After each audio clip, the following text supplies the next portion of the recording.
She thought the frozen wilderness would hide her forever.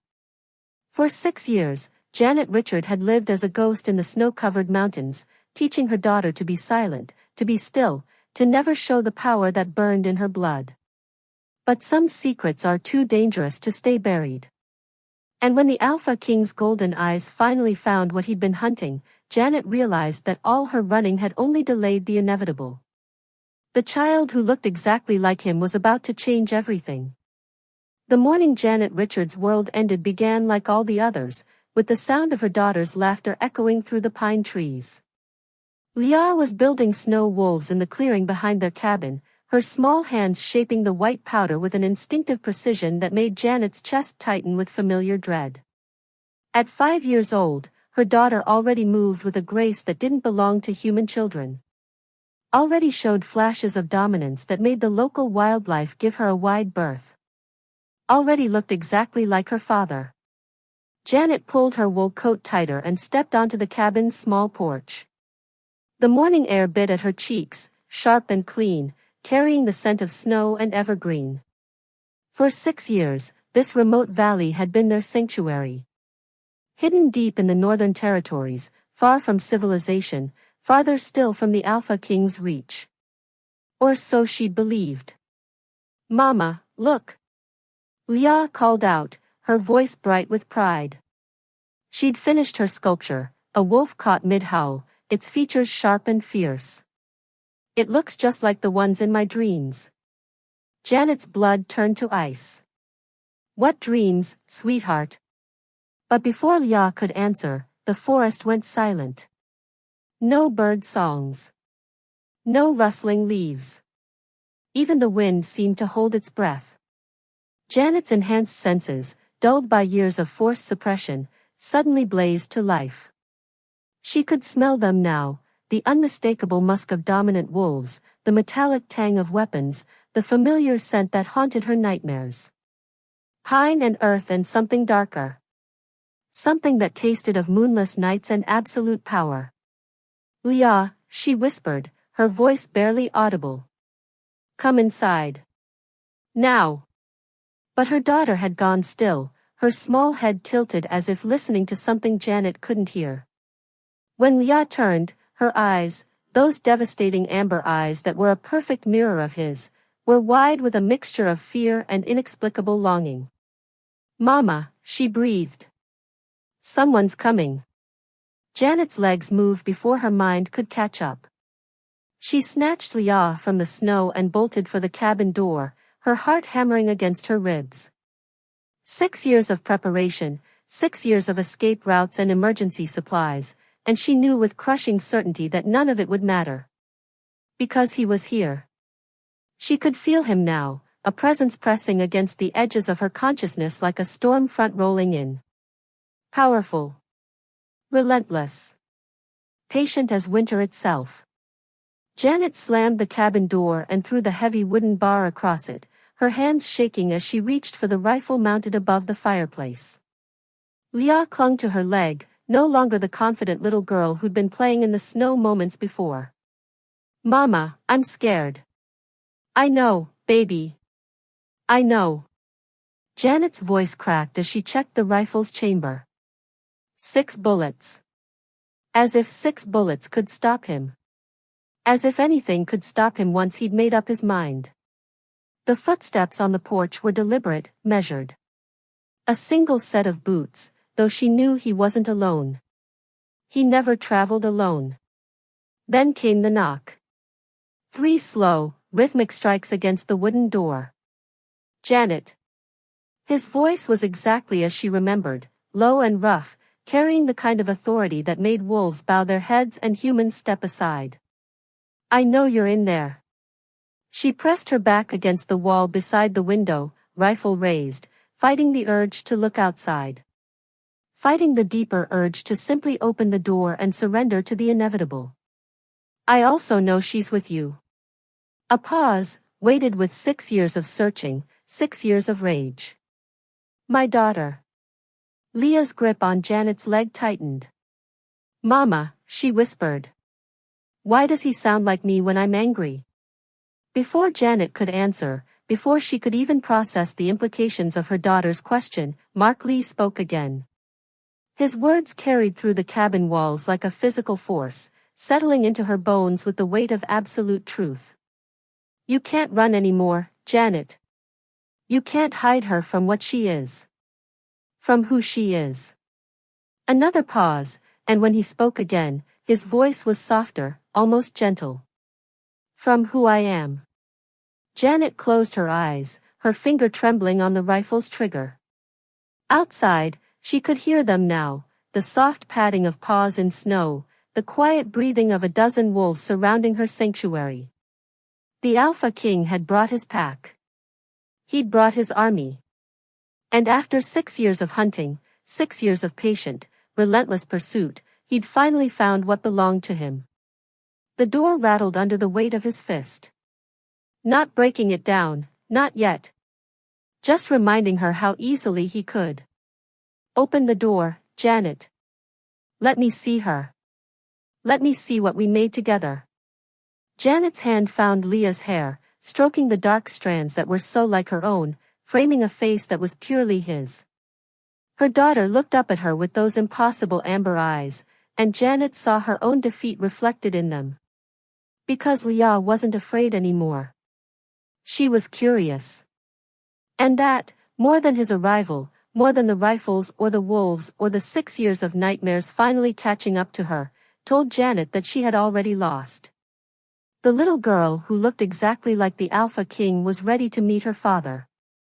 Janet's eyes snapped open to absolute silence. Not the comfortable quiet of early morning in the wilderness, but something else entirely, a void where sound should be. No wind through the pines. No scurrying of small creatures in the underbrush. Even the stream that ran behind their cabin had gone mute, as if the entire forest was holding its breath. She lay still for a heartbeat, listening to Leah's soft breathing from the smaller bed across the room. Her daughter slept peacefully, unaware that something fundamental had shifted in their world during the night. Janet's enhanced senses, carefully suppressed for so long, stirred to life like embers catching flame. Wrong. Everything felt wrong. She slipped from beneath the thick furs, her bare feet silent against the rough wooden floor. Through the cabin's single window, dawn light filtered through the pines, painting the snow-covered clearing in shades of silver and blue. Beautiful. Serene. Empty. Too empty. Janet pulled on her boots and heavy coat, moving with the practiced quiet of someone who'd spent 6 years listening for danger.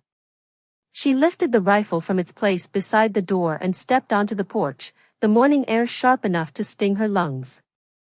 The trap line. She needed to check the trap line. The path through the trees was one she could walk blindfolded, marked by notches she'd carved into the bark years ago. Her snares were set in a careful pattern, designed to catch the rabbits and small game that supplemented their stored supplies. More importantly, they served as an early warning system. Anything large enough to be dangerous would disturb them. The first 3 traps were empty but undisturbed. The 4th made her blood freeze. The snare had been triggered, but whatever had done it was long gone. More troubling was what lay beside the broken branches, a small metal disc, no larger than a coin, bearing the etched image of a wolf's head beneath a crown. The Royal Guard's insignia. Janet's hands shook as she picked it up, the metal cold against her palm. This wasn't some lost trinket or coincidence. It had been left deliberately, a calling card from a scout who wanted her to know he'd found her. A scout who served only one master. She ran then, abandoning all pretense of caution. Branches caught at her coat as she crashed through the underbrush, her breath coming in sharp puffs of vapor. Behind her, she could swear she heard the soft pad of paws in snow, the whisper of movement just beyond sight. The cabin came into view, still peaceful in the morning light. Leah would be waking soon, would expect breakfast and the morning lessons Janet had carefully crafted to keep her daughter's true nature hidden. But as Janet reached the porch, her enhanced senses caught something that made her stumble. Scent. Rich and unmistakable, layered through the forest air like smoke. pine and earth and leather. The musk of dominant wolves. And underneath it all, threading through everything else like a golden cord, the scent that had haunted her dreams for 6 years. Mark. He was here. They were surrounded. Janet barely made it through the cabin door before the forest erupted with movement. Shadows detached themselves from the tree-line, wolves in their natural forms, massive and silent, their eyes reflecting the morning light like scattered coins. But it was the figure that emerged from behind the largest pine that made her world tilt on its axis. Mark Lee stepped into the clearing like something out of her worst nightmares. 6 years had changed him. Battle-scarred leather armor covered his broad chest, dark with what looked suspiciously like dried blood. Fresh wounds marked his face, a cut along his jaw, another above his left eye that had already begun to heal with supernatural speed. His long hair hung loose around his shoulders, white with snow and frost, giving him the appearance of some ancient war god descended from the mountains. But his eyes. Those amber eyes that haunted her dreams were exactly the same, burning with a fury that made the air itself seem to crackle. Mama? Leah's small voice came from behind her, sleep-soft and confused. What's happening? Janet spun, pressing her daughter behind her, the rifle raised despite knowing how useless it would be. Stay back, Leah. Stay behind me. Mark's gaze shifted to the child, and Janet watched his entire expression transform. The rage didn't disappear, but something else flickered beneath it. Wonder. Recognition. A hunger so intense it made Janet's knees weak. Mark, please, Janet started, but he was already moving. He crossed the clearing in 3 long strides, ignoring her completely, his focus locked on the small figure peering around Janet's legs. Janet raised the rifle higher, finger on the trigger, but they both knew she wouldn't shoot. Not with Leah so close. Not when a missed shot could ricochet.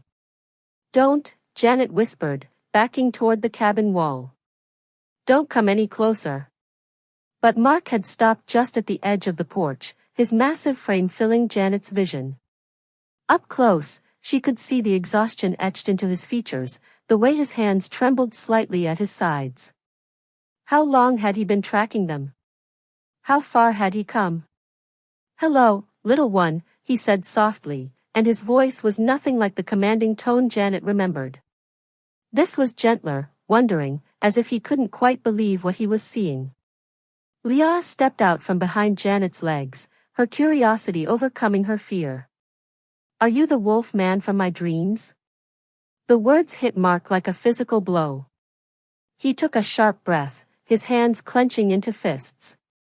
When he looked up at Janet, his eyes blazed with something between triumph and accusation. She dreams of me. It wasn't a question. Mark, I can explain. You've been keeping her from me. His voice dropped to a growl that made every wolf in the clearing lift their heads. For 6 years, Janet. 6 years. You don't understand. I understand perfectly.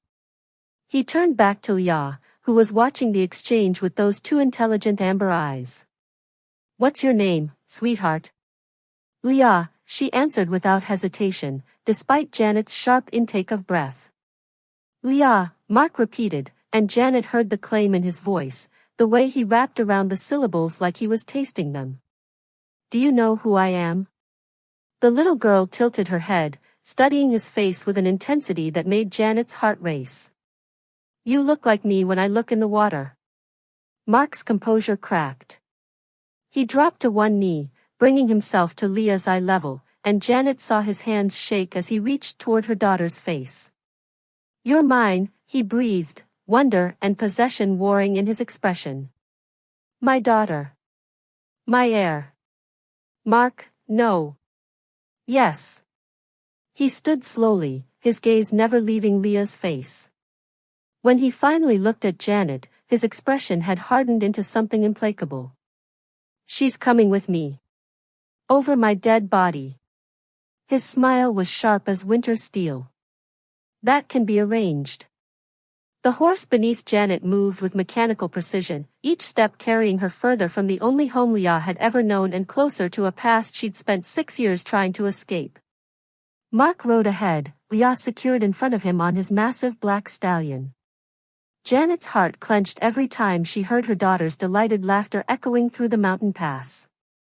Leah had taken to horseback riding with the same natural grace she showed for everything else, another reminder of whose blood ran through her veins.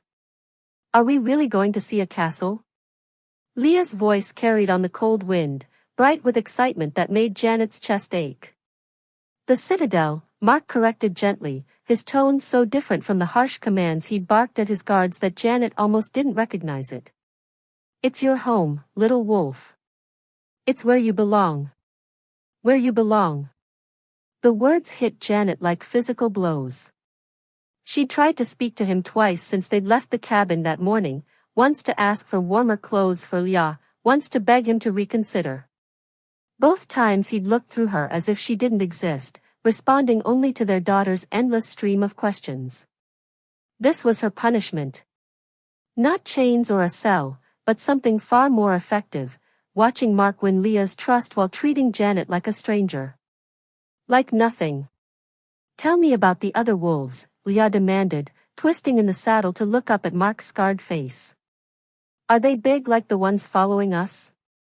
Janet glanced back at the dozen guards flanking their procession, all in wolf form, their massive bodies moving through the snow like gray shadows. They'd been traveling for hours, and none of them showed any sign of fatigue. Bigger, Mark said, and Janet could hear the smile in his voice. The citadel is home to the strongest pack in all the territories. Warriors who've never known defeat. Like you? The question hung in the air for a long moment. When Mark answered, his voice carried a weight that made Janet shiver despite her heavy cloak. Yes, little wolf. Like me. Janet closed her eyes, remembering another time he'd spoken with that same quiet certainty. 7 years ago, in the early days of their bond, when she'd still believed his strength meant safety instead of danger. Nothing will ever hurt you while I'm alive, he'd promised, his hands gentle in her hair, his body warm against hers in the aftermath of their claiming ceremony. I am the Alpha King. My word is law. My protection is absolute. She'd believed him then. Had trusted in his power, in his love, in the certainty that being his mate meant being cherished above all else. Until the night he'd chosen his crown over her life. Mama looks sad, Leah observed, her young voice cutting through Janet's memories like a blade. Janet opened her eyes to find Mark watching her in the reflection of an icy stream they were crossing.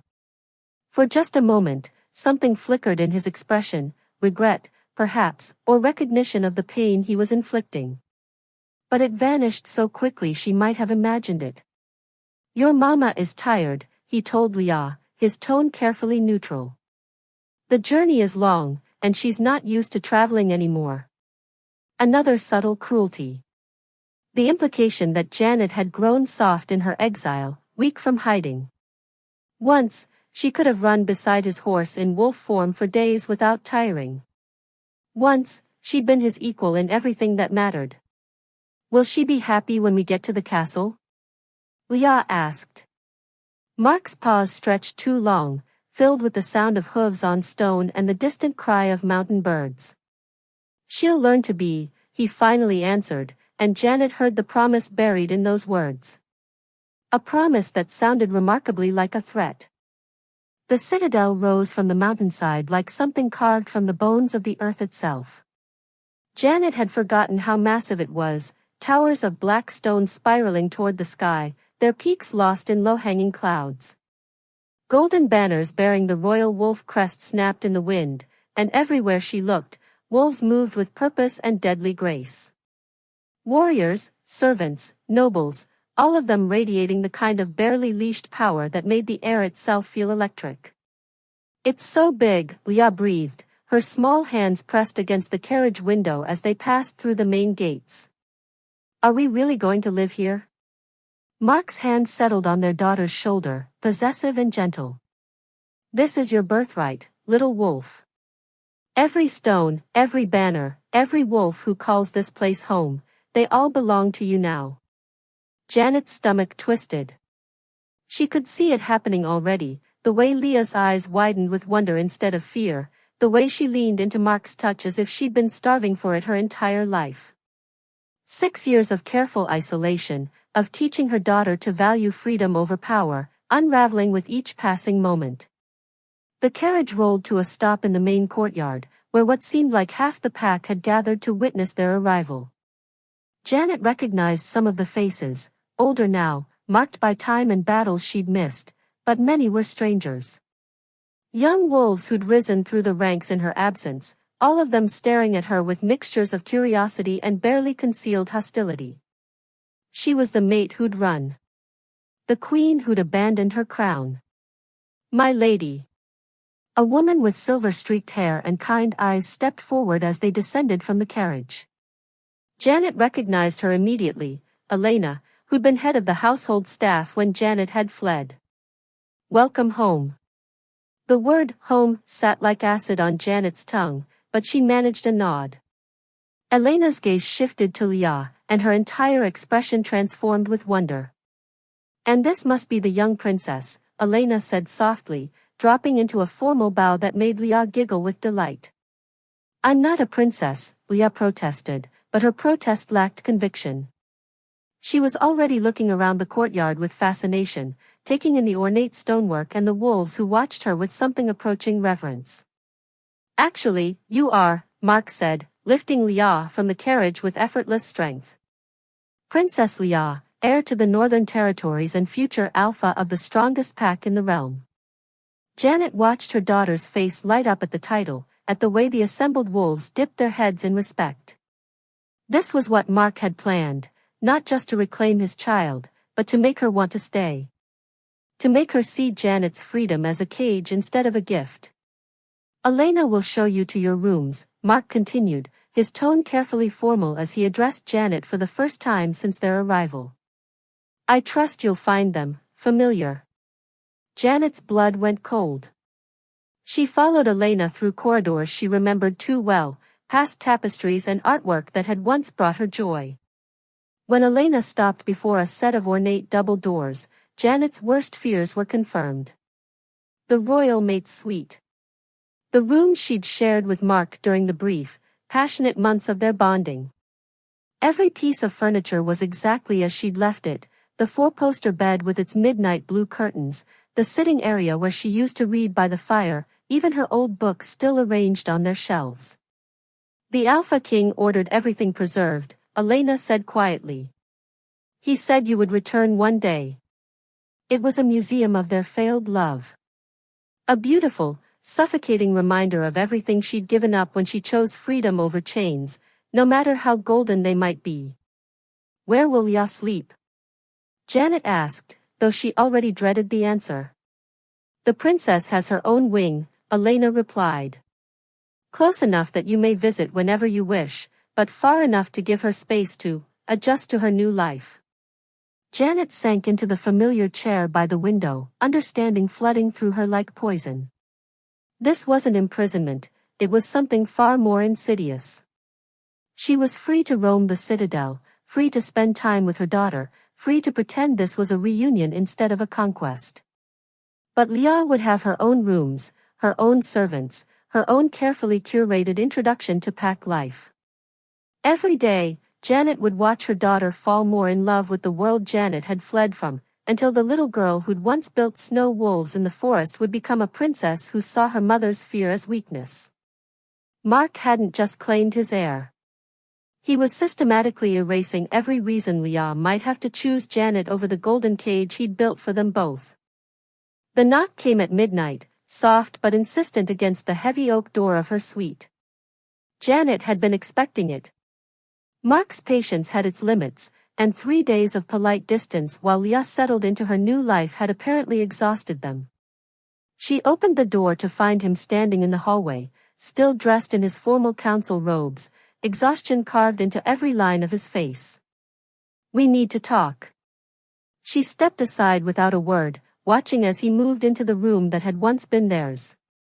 He looked older in the lamplight, silver threading through his dark hair, new scars marking his hands. The weight of 6 years sat heavy on his shoulders. "She's happy here," he said without preamble, his back turned to her as he stared out the window toward Leah's wing. "She laughs with the other children. She's learning to shift. She belongs. She's 5 years old, Mark. Children adapt. It doesn't mean this is right." He spun to face her, amber eyes blazing. "Right? You stole 6 years from me, Janet. 6 years of watching her grow, teaching her, being her father. What gives you the right to decide what's best for my child?" "The same thing that gave me the right to run." The words exploded from her before she could stop them, years of suppressed fury finally breaking free. "You want to know why I left? Fine. Let's talk about the blood moon decree." Mark went perfectly still. The temperature in the room seemed to drop 10 degrees. "That was different," he said quietly. "That was pack law. Tradition. That was murder." Janet's voice shook with the force of her rage. "You signed a death warrant for every pregnant female in the territory who couldn't prove their mate's lineage. Including me." The color drained from Mark's face. "You were my mate. You were protected. Was I?" Janet stepped closer, her hands clenched into fists. "Because I remember standing in your throne room, 6 months pregnant with your child, while your council debated whether my bloodline was pure enough to carry the royal heir. I remember you sitting there, silent, while they questioned whether our baby deserved to live. I would never have let them hurt you. You already had." The words tore from her throat like a howl. "Do you know what it did to me, Mark? Feeling our child move inside me while listening to them debate her right to exist? Watching you weigh politics against your own family." Mark's hands shook at his sides. "The decree was necessary. We were at war. We couldn't afford weakness in the bloodlines. Our daughter wasn't weakness. She was innocent. But you couldn't see that through your precious crown." Janet's voice broke. "So I made the choice you wouldn't. I chose her life over your politics. I chose love over power. I chose duty," Mark whispered, but the words sounded hollow even to him. "You chose fear." Janet wiped tears she hadn't realized were falling. "You were so afraid of appearing weak that you nearly sacrificed everything that mattered.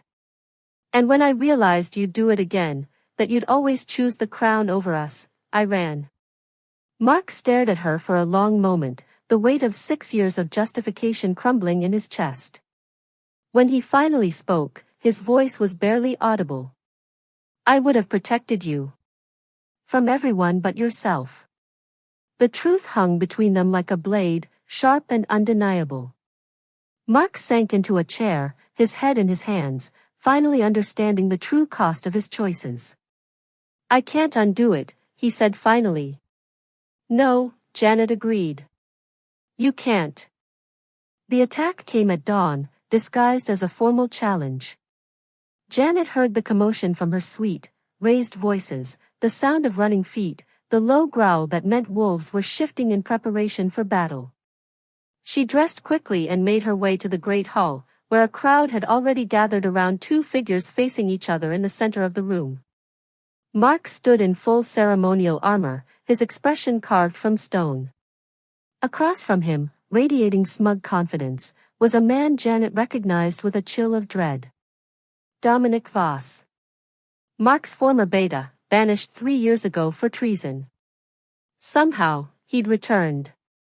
"You've grown soft in your old age, Mark," Dominic said, his voice carrying easily through the hall. "Bringing back a runaway mate who abandoned you. Accepting a child whose parentage can't be verified. The pack deserves stronger leadership." "Careful, Dominic," Mark's voice was deadly quiet. "Your words are bordering on challenge." Dominic's smile was sharp as winter steel. "Not bordering. I am challenging. By right of blood and strength, I claim leadership of this pack. A collective intake of breath rippled through the crowd. Janet felt her world tilt sideways. A formal challenge meant combat to the death, no mercy, no quarter given. And Mark, despite his power, had been pushing himself for days, barely sleeping, the stress of their reunion taking its toll. Papa? Leah's small voice cut through the tension like a blade. She'd appeared at Janet's side, her amber eyes wide with confusion and fear. What's happening? Janet pulled her daughter close, her mind racing. She knew Dominic had sat through countless council meetings where he'd argued for expansion, for conquest, for the kind of brutal policies that made enemies of allies. If he won, Leah would become a political tool at best, a liability to be eliminated at worst. The child proves my point, Dominic continued, gesturing toward Leah with casual cruelty. Look at her. Weak. Small. Human. Is this the future of our bloodline? Janet felt Leah flinch against her side, and something deadly stirred in her chest. But before she could move, Mark's power exploded through the hall like thunder. You will not speak of my daughter, he snarled, his wolf rising so close to the surface that his voice distorted with barely contained fury. You will not even look at her. Your daughter? Dominic laughed, the sound sharp and mocking. You mean the bastard child you've never acknowledged? The one whose mother ran rather than stay in your bed? Janet saw Mark's control fracture, saw him take a step forward with murder in his eyes. This was exactly what Dominic wanted, for Mark to lose his temper, to appear unstable in front of the pack. She had to act. Actually, Janet said, stepping forward with Leah still at her side, there's something you should know about pack law, Dominic. Every eye in the hall turned to her. Mark's expression was thunderous, but she ignored him, focusing instead on the man who threatened everything she'd fought to protect. A formal challenge can only be issued by a pack member in good standing, she continued, her voice carrying the authority she'd once wielded as Luna Queen. And as I recall, you were stripped of pack membership upon your banishment.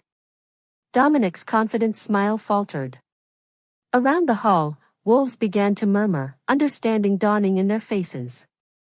Which means, Janet smiled with cold satisfaction, your challenge is invalid. Guards, remove this trespasser from our territory. The tide had turned. But Janet knew this was only the beginning. The attack came at dawn, disguised as a formal challenge. Janet heard the commotion from her suite, raised voices, the sound of running feet, the low growl that meant wolves were shifting in preparation for battle. She dressed quickly and made her way to the great hall, where a crowd had already gathered around two figures facing each other in the center of the room. Mark stood in full ceremonial armor, his expression carved from stone. Across from him, radiating smug confidence, was a man Janet recognized with a chill of dread. Dominic Voss. Mark's former beta, banished 3 years ago for treason. Somehow, he'd returned. You've grown soft in your old age, Mark, Dominic said, his voice carrying easily through the hall. Bringing back a runaway mate who abandoned you. Accepting a child whose parentage can't be verified. The pack deserves stronger leadership. Careful, Dominic, Mark's voice was deadly quiet. Your words are bordering on challenge. Dominic's smile was sharp as winter steel. Not bordering. I am challenging. By right of blood and strength, I claim leadership of this pack. A collective intake of breath rippled through the crowd. Janet felt her world tilt sideways. A formal challenge meant combat to the death, no mercy, no quarter given. And Mark, despite his power, had been pushing himself for days, barely sleeping, the stress of their reunion taking its toll. Papa? Leah's small voice cut through the tension like a blade. She'd appeared at Janet's side, her amber eyes wide with confusion and fear. What's happening? Janet pulled her daughter close, her mind racing. She knew Dominic had sat through countless council meetings where he'd argued for expansion, for conquest, for the kind of brutal policies that made enemies of allies. If he won, Liao would become a political tool at best, a liability to be eliminated at worst. The child proves my point, Dominic continued, gesturing toward Liao with casual cruelty. Look at her. Weak. Small. Human. Is this the future of our bloodline? Janet felt Liao flinch against her side, and something deadly stirred in her chest. But before she could move, Mark's power exploded through the hall like thunder. You will not speak of my daughter, he snarled, his wolf rising so close to the surface that his voice distorted with barely contained fury. You will not even look at her. Your daughter? Dominic laughed, the sound sharp and mocking. You mean the bastard child you've never acknowledged? The one whose mother ran rather than stay in your bed? Janet saw Mark's control fracture, saw him take a step forward with murder in his eyes. This was exactly what Dominic wanted, for Mark to lose his temper, to appear unstable in front of the pack. She had to act. Actually, Janet said, stepping forward with Liao still at her side, there's something you should know about pack law, Dominic. Every eye in the hall turned to her. Mark's expression was thunderous, but she ignored him, focusing instead on the man who threatened everything she'd fought to protect. A formal challenge can only be issued by a pack member in good standing, she continued, her voice carrying the authority she'd once wielded as Luna Queen. And as I recall, you were stripped of pack membership upon your banishment. Dominic's confident smile faltered. Around the hall, wolves began to murmur, understanding dawning in their faces. Which means, Janet smiled with cold satisfaction, your challenge is invalid. Guards, remove this trespasser from our territory. But Dominic wasn't finished. His eyes glittered with malice as he played his final card. Then perhaps someone with proper standing should issue the challenge. He turned to address the crowd, his voice rising. I call upon any true wolf who questions their alpha's fitness to lead. Who among you will stand for the strength of this pack? Janet's blood went cold as she watched several younger wolves exchange meaningful glances. The seeds of doubt had been planted, and Dominic's words were finding fertile ground. I will, a voice called from the back of the hall. The challenger lay still in the center of the hall, his neck twisted at an unnatural angle. Mark stood over him, breathing hard, blood streaming from a gash across his ribs. The formal combat had lasted barely 10 minutes, a brutal display of why he'd held his throne for over a decade.